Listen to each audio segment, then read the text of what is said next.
Tutorial muna tayo mga kalods kung paano nga ba ginagawa ito. Grabe nag-trending ito sa Facebook at hindi alam ng lahat. Dito, totoo. So paano nga ba ito ginagawa? Let's go!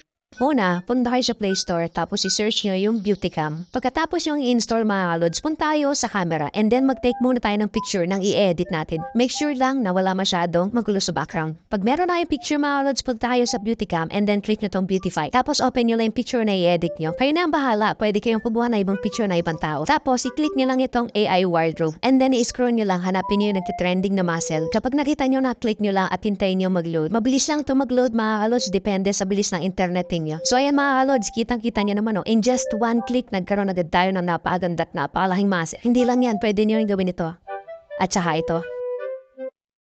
Tutorial muna tayo mga kalods kung paano nga ba ginagawa ito. Grabe nag-trending ito sa Facebook at hindi alam ng lahat. Dito, totoo. So paano nga ba ito ginagawa? Let's go!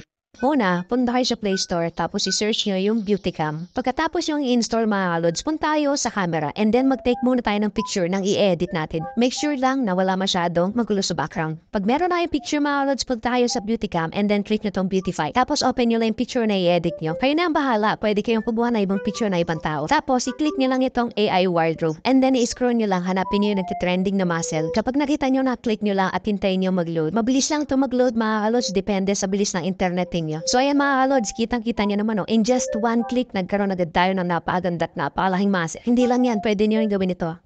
At saka ito.